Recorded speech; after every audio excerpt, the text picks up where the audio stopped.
Good morning, everybody. I'm coming to you from my study in my home, where I spend quite a lot of time. Um, Many of you already know that I've written my first book, been working on it off and on for the last 10 years, ever since I retired from teaching 41 years in the public schools of South Carolina. My last 32 at Socastee High School. Um, During those 10 years, I've been thinking strongly about the mission that I believe God has given me over the course of my life. Um, and this book is largely about, well, in a way, it's a semi autobiographical journey from the time I was 4 years old until the present day, in which God has shown me the need for all of us to be engaged in the public square for the advancement of universal human rights, and also for Christians in particular to advance the Great Commission within that context. Politics and religion are the two most controversial subjects that we deal with. And yet they've often been considered taboo in our polite society. And I think that's quite unfortunate. We often talk about sports and entertainment, and all those things are great. And there's much more to life than politics and religion, or politics and faith, as I like to think about it. But there are no more important subjects than these, and we often avoid them because people can easily get offended and they can get turned off by both subjects. And that's quite unfortunate too, because we don't often know how to interact in a civil manner with people who believe differently than we believe about all kinds of things. But what's more important than sharing what we believe to be true as we perceive it? Of course, we can be wrong. Anybody can be wrong about everything. But we all can't be right. And truth, or the whole truth, as I like to put it, is out there to be discovered if we're open to it, and not just matters of opinion. Of course, we have our opinions, and our opinions can be wrong. But I contend that truth is of an absolute nature, that our reality, although we perceive it differently, is one of fixed principles and ideas,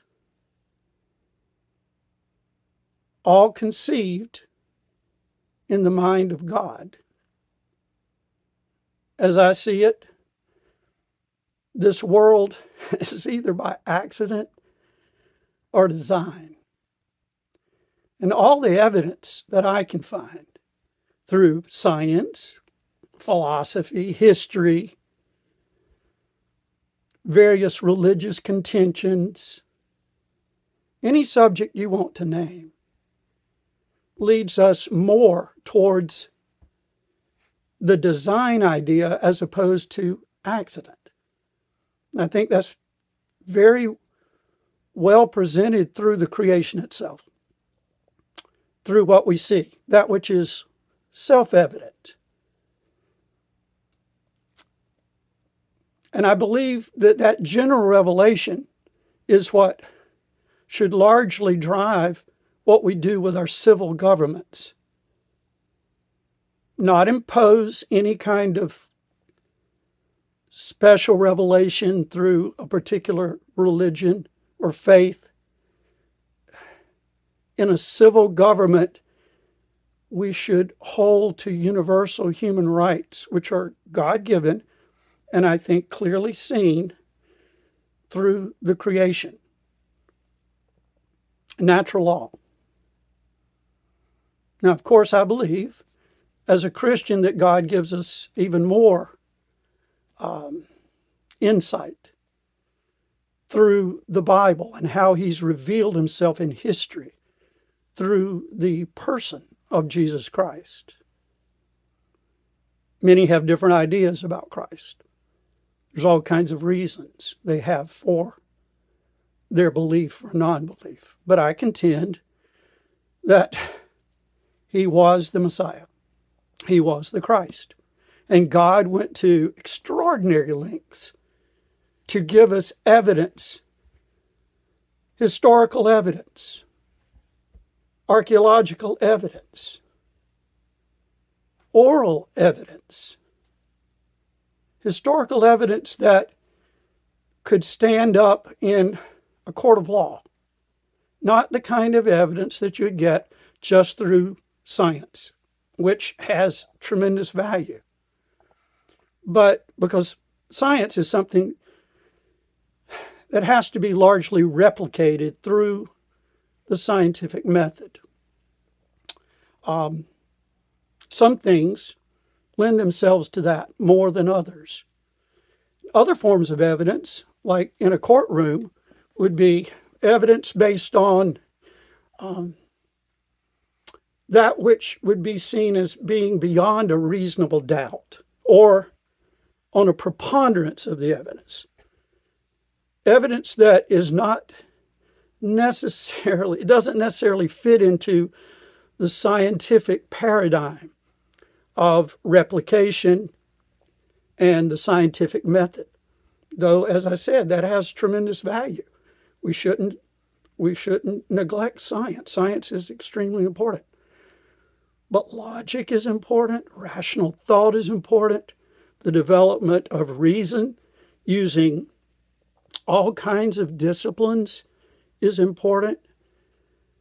And so the purpose of the book was to show how God has led me from the time I was 4 years old to the present day to integrate the two most important subjects in our lives: politics and religion, politics and faith, and deal with a number of controversial issues that continually face us in the real world from my point of view, but also with respect for people who don't even agree with me, people who are atheists, people who are agnostics, people who are of other faiths.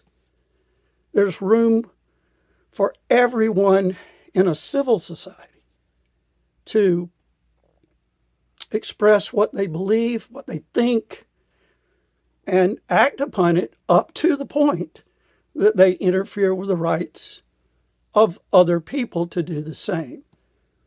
For every right, every exercise, let's put it that way, the exercise of every right should come with a corresponding responsibility and duty to our fellow human beings.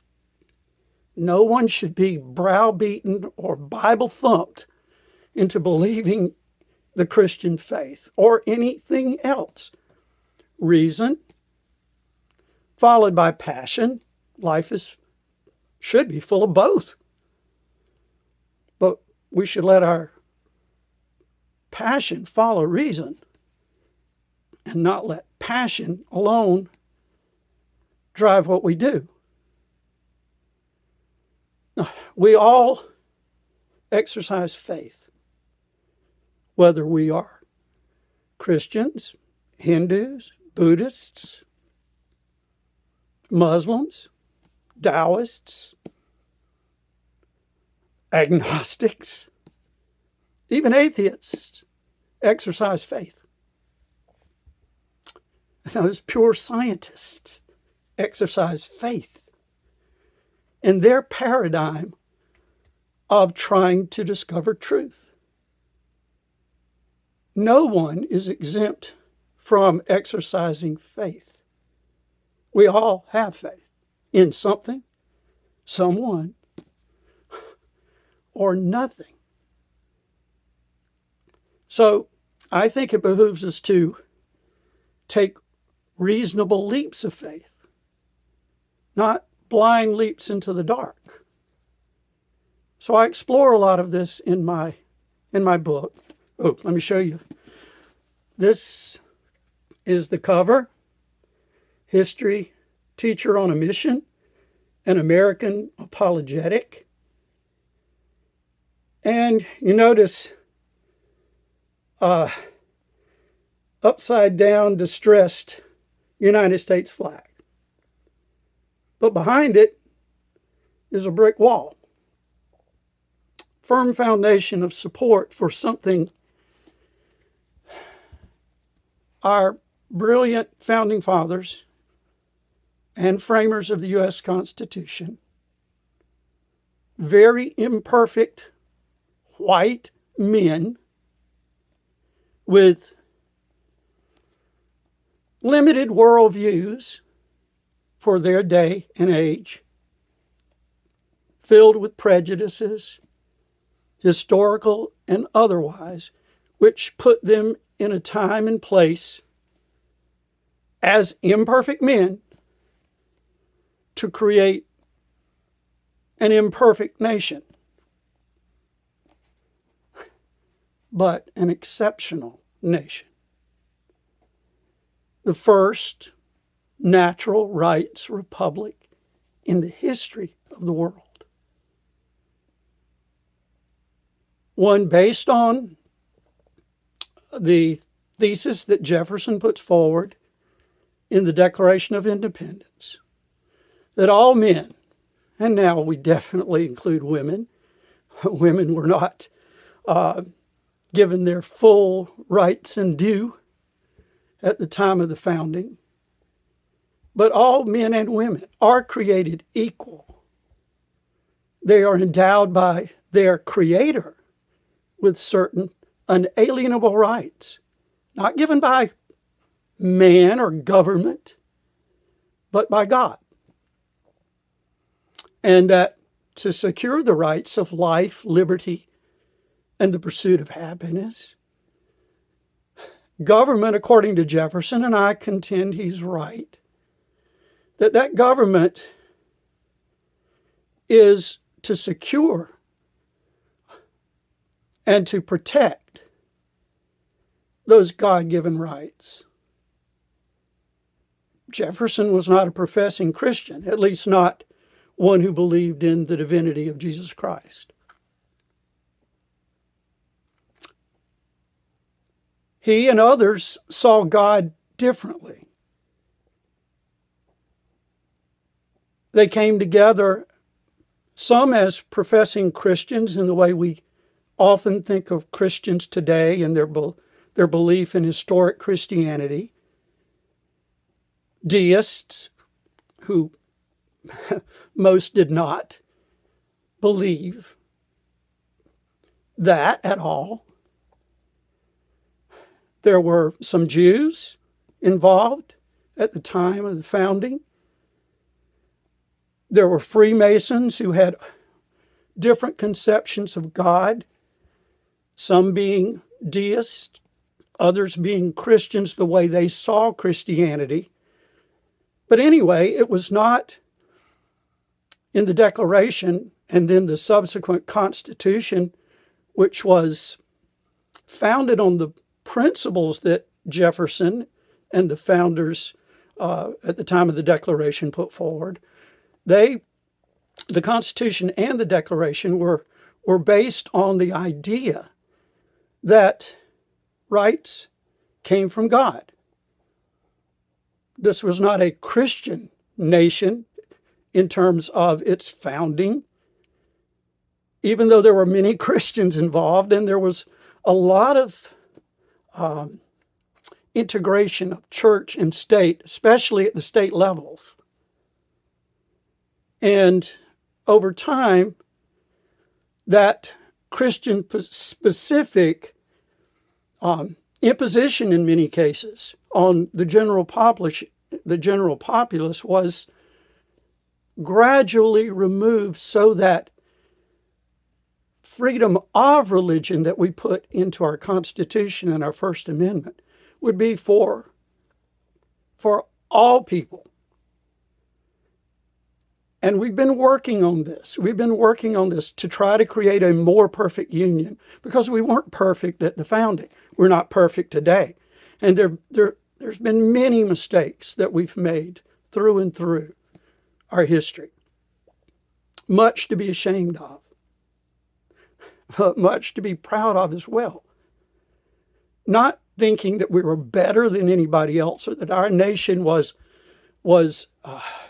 perfect in any way, shape, or form, but that we had certain principles that we were working towards. The idea of universal human rights. Jefferson was not arguing just for our country to have these, but as if they're universal human rights, they aren't contingent on any one place and time. That means all people, everywhere, deserve universal human rights, the exercise of universal human rights. But what comes with that is the equal responsibility to others to let them have their rights as well. And all of this doesn't come from the Bible alone or any specific revelation from any faith. It comes from what we see in the creation itself, in general revelation. Something that, as a common denominator, that we came around on through a common denominator of belief that God was working in the lives of men. In the Declaration, God is referred to as nature's God. He's referred to as the supreme judge of the world. He's referred to as the creator. It's clear that these people who had different conceptions of God at the time of the Declaration and into the Constitution, through especially the Bill of Rights, leaned on the idea that we were divinely being led through providence, through God, through nature's God, who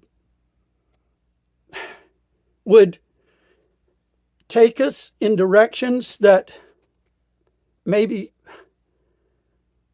we wouldn't want to go, and not knowing God's divine providence, we would have to work through a lot of our imperfections to create a more perfect union. So, to make a long story short, my semi-autobiographical work, which begins when I'm 4 years old and takes you through my teacher's journey, how I believe God helped prepare me for my special responsibilities in the world as a teacher, as an activist, to be involved and to share with others my heart, my mind, the insight that I believe God has given me through experience and through study and through science, through history, through philosophy, and every subject just about in the world they're all tied together. For there's nothing really that's secular. I see all as sacred and integrated. And we need to explore this integration. And we need to think about God. Even those who reject God. We need to certainly think about the possibility that all is not by accident, but by design. And we need to understand who we are, what we think, why we think it, and talk about it openly with others, and do the best we can to love everybody, no matter what they think or believe, and demonstrate that through how we interact and how we talk with one another, how we try to have civil discussions and debate on Facebook, which many times makes me very sad. It's a very difficult thing to try to get people to see the difference between the person and their beliefs. And I contend that we need to love everybody, even our enemies, just as Christ wanted us to love our enemies. And I believe we can do that and still attack their arguments about things, their beliefs about things, but do it in the proper manner, with gentleness, with kindness, but with forthrightness.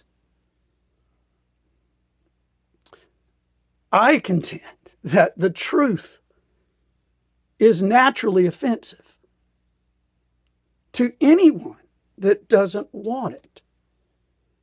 And oftentimes it's not a matter of the truth, it's a matter of the will.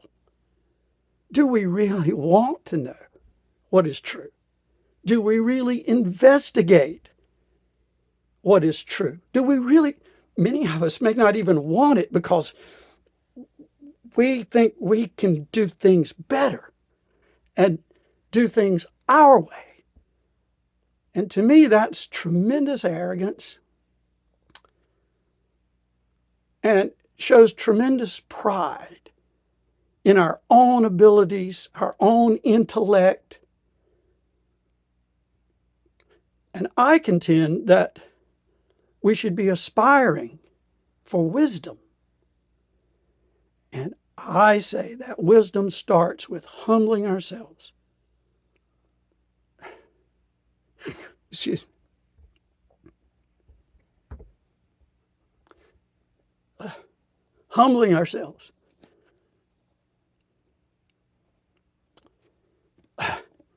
Before the God of the universe. One that some of us have come to really know and trust, and others who, I contend, are just not there yet.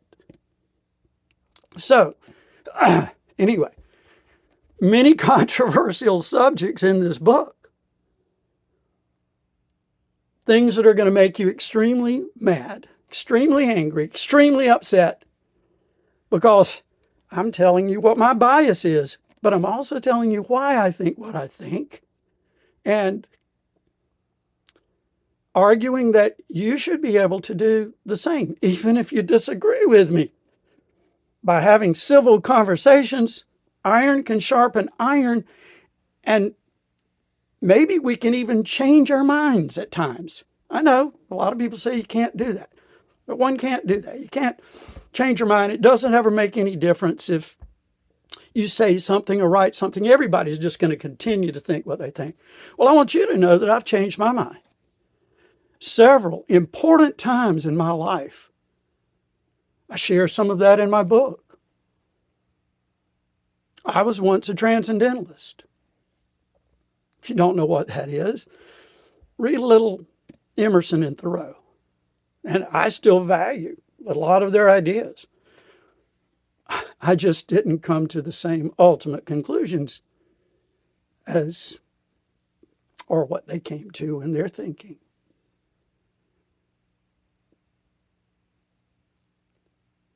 I encourage you to at least think about what I'm saying. And you don't have to buy my book. And you certainly don't have to agree with me. But those of you who think you know who I am and project your own worldviews on my thinking and what I believe, I think even those of you who don't agree with anything that I think or believe or write, would be, it would be a benefit to you to at least understand who I am. And I think you can probably best do that. Sounds like I'm just trying to sum up. But if you read it, if you think about it, if you study it, and commercial time, I guess, it's available on Amazon, Barnes and Noble, Books A Million, and will be on many other websites. Probably be very much expanded on the 27th when it's officially released. But you can pre-order. And my first book signing is on Sunday, September 1st.